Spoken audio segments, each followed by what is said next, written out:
right, so today we have another very, very special guest. I'd like to call him the man of the myth and the legend because we hear his name everywhere, and especially amongst the Metaplanet Madness community. I'm getting chills talking to you because I'm finally talking to the myth and the legend, and you are real. So I'm very excited, and I hope the guests are very excited, but it's none other than Climb That Ladder. And Climb started trading in stocks around 2009. So that's pretty early. Interesting, right after the stock market crash, so I'll love to hear more about that. But anyways, he had always a strong interest in finding a stock with a compelling future.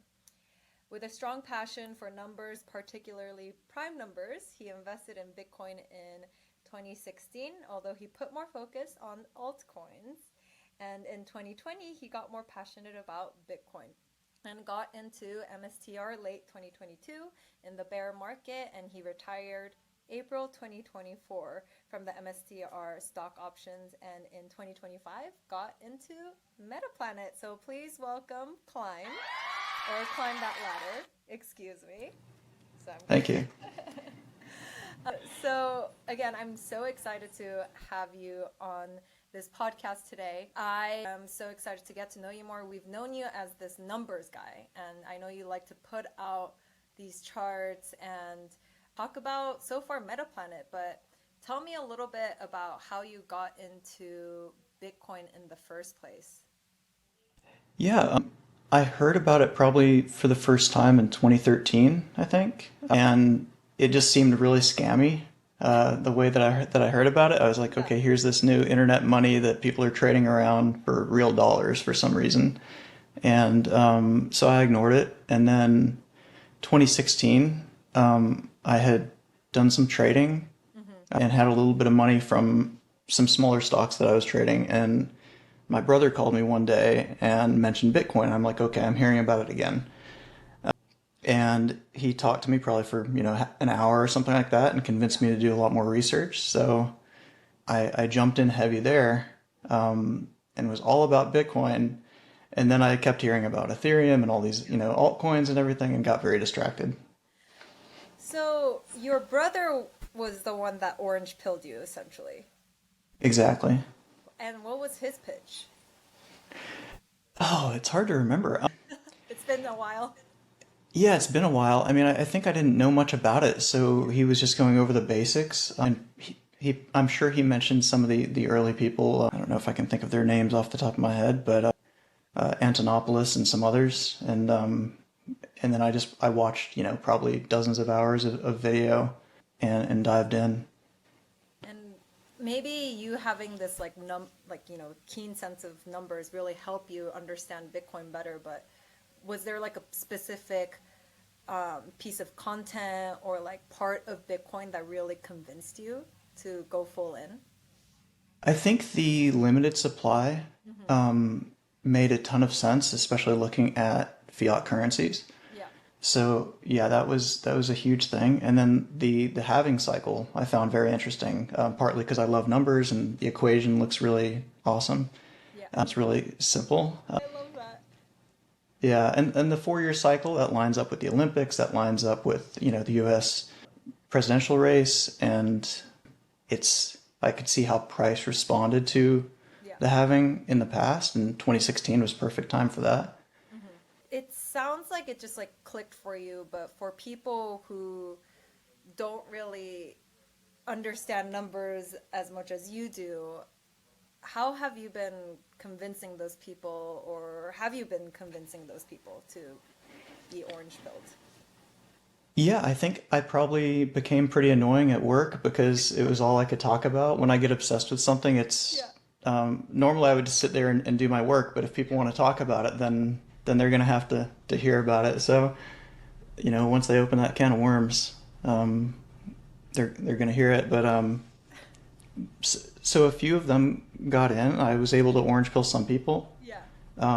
Not as many as I would have liked, and then a lot of people wanted in late 2017 when it was near the peak, of course.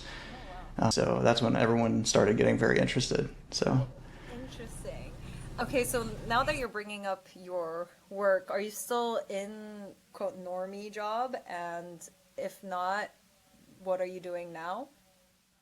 No, I left it. So I was an electrician in a steel mill for a little over a decade, about 12 years. Wow. I did a lot of computer work. I tried to stay away from too much of the physical danger. So I made myself useful at the computer, writing some code and stuff like that. Numbers were always in your life. Exactly. Yeah, yeah. Since I was like 5. Oh my God. Since you were 5? Yeah, I remember being in kindergarten and I would see how high I could count before I got off the school bus. That was a challenge. And I think I probably got to 1,000 or something and then Yeah. realized like, oh wait, can I keep going? Like how does this work? I had to learn how larger numbers work. So, At 5 years old, you gotta be. yeah. Yeah. I at 5 years old, I think I hated PE, so I knew how to pretend like I was falling and get out of PE or something like that's what I was doing at 5 years old. Numbers. Yeah, no, I've always loved numbers. So, yeah. Do you think that was kind of like the product of your environment, or were you nurtured to be this way, or you were born this way? I think I was probably born this way. I think my mom likes numbers as well as a third of the population or so that kind of likes them. But no one in my family is obsessed with numbers.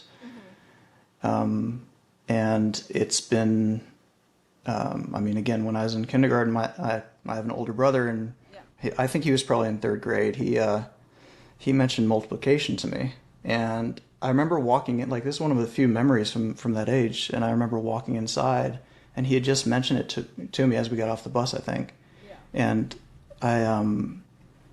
as soon as he explained what it was, I was like, oh, that's just addition, but like repetitive. That's just a shorthand for addition, Okay.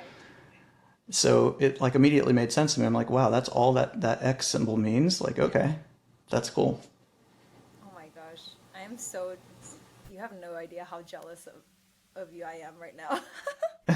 I'm bad at plenty of other things, if that helps. So I'm just really good with math. That is really, really cool. So it clearly sounds like, knowing numbers, understanding numbers allowed you to really excel in this industry or, the Bitcoin space. I'm wondering then, because there are plenty of people who are not really good with numbers, but I think Bitcoin is an important part of society and our future. How would you convince those people to get into Bitcoin and understand Bitcoin? I think the limited supply is something that does make sense to most people, even equating it to gold. Of course, gold has, the higher the price, the more they open up the mines. Yeah. And they try to, get more gold because they can sell it for a higher price now. So with Bitcoin, you don't have that. No matter how much demand there is, the incoming supply doesn't increase. It always flows at the rate by design. And so people do like that, especially with inflation being a big topic with, everything that happened after COVID and the supply chain and all that. It's hard to argue with the history, the numbers. You have companies like Strategy, Metaplanet, gobbling up all the Bitcoin more than is mined per day, typically. So it's going to be part of this world.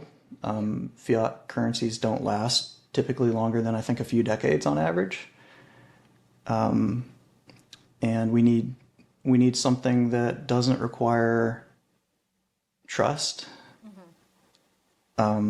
Politics have a lot of, at least in the U.S., have a lot of short-term incentive structures to get votes. If you hand people money, then you're more likely to get voted, and that's just inflating the currency away. So there's a lot of incentive structures that don't work very well with fiat. From your point of view, like how many people have realized this situation and how many people are still kind of like living under this notion that fiat does work? I would guess that it's something like 1% that actually get it. Wow. Maybe more than that are speculating on the price, because you have a lot of people that just, that's why they're in it. Yeah. Instead of to protect and grow their wealth long term. Yeah. So I don't know. I mean, most people don't even understand fiat currency. So, you know, I don't have a perfect understanding of it either. You mentioned you don't have a perfect understanding of fiat currency. What do you mean by that? I'm not much of a historian, so there's a lot there that, I mean, I know maybe a little more than the average person, but my memory isn't that great. Really? Yeah, my memory's not that great, so I tend to forget things, and then I'm embarrassed later that I forgot them. I'm so focused on the future Yeah. that I think a lot of just like rote memory sort of evaporates in my head. So Dang. Okay, so you said you were so focused on the future. Then this might be like towards the end of our interview question, but since it came up now, I'm curious, what does the future look like with Bitcoin to you? it's difficult. I feel like it becomes a little bit clearer every day. At least I like to think so. I'm sort of an optimist there. Yeah. So every day I have sort of a mental model, just imagining how it's a black hole. A lot of the things that Michael Saylor talks about really, make a lot of sense to me. It is going to suck a lot of capital out of traditional markets. Right now people buy houses for investment properties. Maybe they buy one house and then they take out a loan for a second one, a third one, a fourth one, and there's a huge market for that, and that artificially inflates the prices. And with Bitcoin, it's very much a one-way street. A lot of really smart people, once they figure it out, that's where they want their money. It's not like, you buy a house and then you sell it later. You buy Bitcoin and then you hold Bitcoin. It's gobbling up. I mean, even just the amount that Metaplanet is buying on average per day is not too far away from averaging about 100 Bitcoin per day. Yeah. And, that's already like almost a fourth of the daily supply that's mined. And Metaplanet is still very small. I think that there's a huge repricing that's going to happen. I think that fiat currency is going to have some sort of a death spiral, but I'm not sure what that looks like exactly. Oh, death spiral. That's a big term. Yeah, well, there's got to be some sort of inflection point where the masses realize both two things at the same time. One, why Bitcoin is important. And they might not be able to explain it very well, but they'll still sort of see that that's, intuitively they'll understand that that's the way things are going. Yeah. Security and the 21 million cap being a huge part of that. And just seeing everyone adopt it, I mean, that's proof enough for most people. Yeah. And when you said the death spiral, I kind of imagined like the apocalypse, everyone's just going like, running around, kind of freaking out. What do you think would happen to the population that's still, very much reliant on fiat currencies at that inflection point, that death spiral that you're talking about? I get stuck there. A lot of the way that people talk about Bitcoin is it's an asset and there's no debt. But then now you see it's becoming pretty popular for companies to announce that you can borrow against your Bitcoin.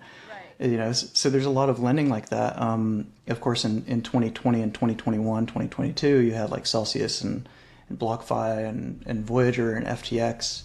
The first three there, pulled people like myself in. I put Bitcoin on there and to earn the 5% interest, and then they went bankrupt. I think that that things keep being more short-sighted in our society. Looking at social media, even if there's something like a fake video of somebody saying something that they didn't really say and everyone believes it's true for a little while. There's lots of immediate reactions. Right.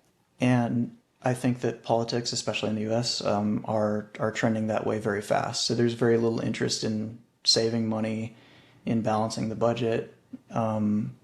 It's everyone has their hands out, ready for the next politician who can promise something for them. Yeah. That's human nature, but it's very bad for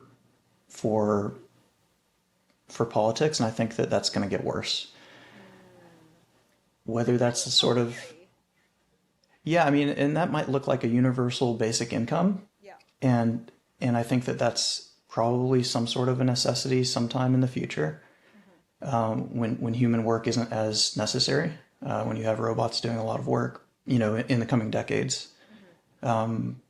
So that's inevitable, and I think the transition to that is going to look like probably something like universal basic income, and that will bleed fiat currency. So that might be one way that it sort of ends with some sort of UBI. I'm not really sure. Yeah. If everyone has thousands of dollars, then now the prices are going to go up. Everyone's going to be buying things that they wouldn't typically buy. They'll have more money coming in or more time on their hands to spend the money or something like that. I don't want to make any assumptions, but it kind of sounds like, and please correct me if I'm wrong, but it sounds like, you're putting out, you've been a big influencer or I don't know if you like the term influencer, but you've been influencing quite a lot of people in the space, to whether it be investing in MSTR or Metaplanet or understanding Bitcoin. But are you doing this because you don't want people to hit that inflection point and freak out? Is that the main purpose behind the work that you're doing? Yes, I think so. I usually try not to say anything, especially shout. If I'm posting 10 times a day about something, I try to only do that if it's something that I think is important for people to see. Yeah. And I don't pretend to have all the answers. There's lots of things I make mistakes on. And I'm certainly not the only voice saying these things by any means. I just think that adding to the conversation, sometimes I have a unique perspective because my life is very kind of strange. How I've gotten to some of these things is different than a lot of people. I don't have a traditional finance background or anything like that. So, can you tell me a little bit more about that? Why is your life a little strange? I grew up without money, and this isn't always the case, but a lot of times people who grow up without money never learn how to be good with it. Right. Even if they end up with a decent job, they don't know how to hold on to it. They don't understand saving. Yeah. So that was very different. I didn't go to college. I had no idea what to do outside of high school, like when high school ended. So I joined the Navy. And I was there for 6 years but it's not because I wanted to serve the country. I mean, I would like to say that it was, but it was really because I had no clue what life was all about. I had no clue what I should be doing or how to do it. And so I liked the idea that I could join the military and sort of have them tell me what to do, and I could just stay between the lines and just live life like that while I figured it out. Yeah, I don't think that's typical. Maybe it is, I'm not sure, but yeah. But you're very true about how, when you're born into a certain socioeconomic status, you stay there because, learning about how to handle money and growing money, it's passed on, right? Like we learn from our previous generations. And I think oftentimes it is the product of our environment. So you bring up a very good point. Thanks for sharing your story, by the way. I'm curious to hear how your family responded once I know you learned about Bitcoin from your brother, but you've clearly changed the trajectory of your life. And I would love to hear more about like how your family responded, how your friends responded by seeing that change in you. So Bitcoin was the first thing, as far as people that I worked with, where they saw that it was very clear afterwards that I was an early signal for them, at least, for some of them. I mean, I think I bought it when it was like $500. So I bought it way before the hype of 2017. Yeah. Of course, that's still quite a few years after it was invented, but it still felt early. Yeah, definitely. Compared to now, especially.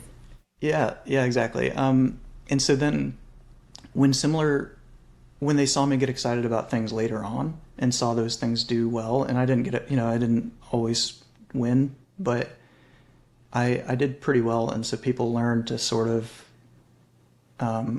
pay more attention. If I was very excited about something, there's probably a good reason. Yeah. So then they would do more research.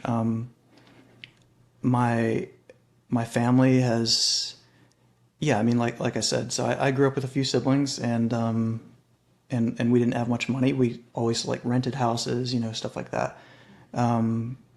So I'm not sure that my family knows exactly what to think about the money situation. Yeah. I try to not think of myself differently with it. It's just numbers. If I log into a certain website, it's a few more digits that it shows me than it used to. Yeah. And I'm not really sure what I'm even going to do with it. I just know that I don't have to work anymore. So that's the freedom that I really wanted. I love that. And what do you do with that freedom right now? I play with numbers. I research Metaplanet. We have the new podcast going with that, and I'm on Discord a lot. Yeah. And always sort of finding new angles to look at things and asking questions. So, you've mentioned Metaplanet here and there, and you've talked about how you have the Metaplanet podcast and Discord. How did you hear about Metaplanet? And I just want to mention for the audience that, you, Climb, have been the influence for so many people in the Metaplanet madness and like the Discord community. You were the one that really drove the interest with Metaplanet, especially in the US market. So I want to hear where you got that information in the first place and what gets you excited about Metaplanet. Yeah, so I had followed Dylan, I can't remember if it was like 2020 or 2021 or when, but I know he did a lot with like on-chain analytics, sort of, looking into the future. I think that he and I think alike about quite a few things, because when I read things that he writes, I'm like, okay, yeah, like that totally makes sense. That's it. That's the way to look at it. So I really appreciate him, and I knew last year about Metaplanet, and I knew that he got hired by Metaplanet, but I didn't really. I mean, early last year, the Bitcoin ETFs had just came out in the U.S. Early 2024, there were still fears about, does MicroStrategy deserve a premium above their Bitcoin holdings? People were very unsure about that. I wasn't very sure either. Yeah. It's really up to the market to decide, and I didn't really know what the market would do with that. And then it became very clear. And so like 2024 is really this huge transition of the sort of like MNAV, like the premium that the market places on these stocks, becoming very clear, and then people sort of dissecting why that's the case. I didn't want to get into Metaplanet last year because for me it didn't have enough history, and I like having history. I like having a chart so that I can extrapolate into the future. I can see the trajectory. I know, the speed. I can see how it works. Yeah. I can sort of trust that a little bit more mathematically. The MNAV was very high a lot of last year, and so I sort of stayed away while it was the hot stock. I tend to get into things that are beaten down, forgotten about, or whatever. And I ended up, somebody mentioned it on X, maybe April 25th or something like that. It was like a Friday, and somebody mentioned it. And I was like, isn't the MNAV 10? And they were like, no, it's a lot lower now. It's a lot like, it's really cheap now compared to where it was. And I looked into it and I just started buying, and then I started researching, and then I started buying more and researching more, and it's just kind of continued. Yeah. So it brought you back to life from retirement, essentially. Yeah, that's a good point. So I think I retired April of last year, April of 2024, and I didn't quite know what to do. I mean, I have, things in my personal life, but as far as like hobbies or things to spend my time on, by myself, like it reinvigorated me completely, because last year I was talking about strategy stock options and doing some things there, doing a little bit here and there, but I'm more active now online than I probably ever have been. Really? Yes, I think so. Oh, wow. I'm pretty new to the space. So, X was so new to me, and Discord, like whatever we use in the space is all very new. But I always thought you were very, very active in the space, which is like I immediately found you when I really got into, X and so on. So that is actually really surprising to hear. Yeah, well, yeah, I mean, there's people are really hungry right now to hear about Metaplanet, and so it's the stars have aligned, I think, and it's time for people to dig in and learn more about this, and I'm learning with everybody else and just sharing what I find. So, thank you. On behalf. Before I, wrap up and ask you some of the last questions, I'm curious from that point, why do you think people are hungry about Metaplanet and to hear more about it? There's different types of people. So there's people that just are looking for the next trade, but that's good too. I mean, that, the volume is good for the stock. Any sort of attention, the saying about sort of any sort of attention is or any sort of news is good news, right? Is sort of true with these things. They're so new. There's a lot of people too that made a ton, and I mean, I'm retired because of strategy, because of MicroStrategy. And so there's a lot of people that now don't know what to do with that money. They still want to beat Bitcoin, and maybe they were in strategy before, maybe they're still in strategy to a large extent. And Metaplanet is like rewinding time and saying, okay, could you invest in strategy back in 2020 when they first started with $500 million, right? So it's very much like getting a second bite of the apple. And it has enough history. I mean, the chart is beautiful. The chart is just amazing, or the multiple charts, right? And there's a lot of newer companies, but they don't have that yet. Maybe they'll get it, but right now they don't have it. They're very new. So Metaplanet is the sort of the Goldilocks zone of having this huge amount of history and still this huge amount of potential to outperform Bitcoin. Yeah. And that's what people are curious about and trying to look for right now. That's very interesting to hear. We got to know you about how you started with Bitcoin and then transitioning into MSTR and then now Metaplanet.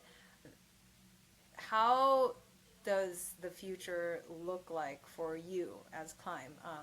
It doesn't have to be about Bitcoin, it doesn't have to be about Metaplanet, MSTR, but how does your future look like now that you have adopted all these parts into your life? That's a very good question. I think one of the biggest decisions over the next few months is going to be whether to stay anonymous or not. Oh my god! I will put a countdown if you decide to not be anonymous anymore. That's hilarious. Yeah, there's people encouraging me on both sides, and I don't care about peer pressure. Like, usually I do the opposite. If people try to pressure me to one thing, I usually do the opposite. Yeah. But the Metaplanet shareholder meeting, I believe, would be probably next March, right? Is that right? So I've already told people that very likely I'll be there. Oh my gosh. Really? And I really don't want to wear a mask. So well, yeah, because it'll be stuffy if you wear a mask too. Actually, that's right, yeah. Stand out. Yeah, Maybe so. I'm very quiet in person. I'm just kind of loud online because there's a lot of time to write stuff. But that's the biggest decision. Other than that, I'm building a walking trail in my backyard when I have free time. Fun. There's some woods back there, so I'm digging in. But yeah, I'm not really sure what else. So just kind of seeing what happens. Honestly, I think whether or not you staying anonymous or not is like maybe more exciting for all of us than compared to like our excitement is higher than your excitement. That's funny. Yeah, it's funny, and like my avatar, just somebody in the MSTR Discord, Yeah. just made that for me last year. It used to be something different. So Yeah. yeah, they just used AI and just came up with this thing that had a ladder, sort of on the mask, and I was like, okay, yeah, that's cool. That is so funny. So it wasn't even your idea to put the avatar. That's Not at all. Oh my gosh. I seriously, if you decide to not go anonymous anymore, especially at our shareholders meeting, please do let me know. I'm gonna come find you and do a whole reveal. That's hilarious. I really do hope we'll get to see each other in person, or it'll be like a Where's Waldo moment for me. But I hope to see you and welcome you in Tokyo at our shareholders meeting, and this will be a glorious day, not just for us, but for the entire Metaplanet Madness community. That's hilarious. Yeah, thank you. Yeah, I mean, I think it'll be fun. I certainly hope I can go, and I think there's a high probability that I'll be there. Oh my gosh, you'll love it. Have you ever been to Japan? Once in the Navy, but there's weird stories there actually. But yeah, I thought I was going to a big city. I just hopped on a bullet train and went to where there was a little airplane indication on the map at the train station. So I'm like, oh, that must be a big city. I could probably figure out which city that was. Now I'm not sure, but it was like the American like Wild Wild West, like a town. I expected to see like tumbleweeds. Like it Really? was. That much? Yeah, it was like really. I don't remember where it was, but it was not a city. It was a very small town. Yeah. Oh my god, that's so interesting. Also, very niche experience. Yes, yeah. But I hope, when you come next year, it will be a eye-opening experience. Of course, we'll love to have you, but the country. I hope you'll enjoy the country as well, not just Metaplanet. Thank you. Yeah, I think I will. So I can't wait to meet you, and I really appreciate your time today. It was so lovely getting to know who you are. I know we don't know the face yet, but hearing your story, and I love your passion for numbers, and I hope my kids one day will be passionate about numbers like you. But thank you again, Climb, and I'm looking forward to connecting with you more. If you could just let us know your handle and where we can find more of your content, that'll be great. Yeah, it's at actually climber. There's probably a lot of fakes, so be careful how you spell it, but it's spelled the right way. Yeah. On X, and then we have the Metaplanet Dojo Discord as well, and the link to that is in my bio on X. Okay. I actually, not gonna lie, I followed an incorrect account before. Oh no. Fake account before, but now I found the real one. Okay. Well, thank you so much, Climb, and I will speak to you very, very soon and see you at the shareholders meeting. Perfect. Thank you. It was good to talk. Good to talk to you. Thank you so much, Climb. Thank you.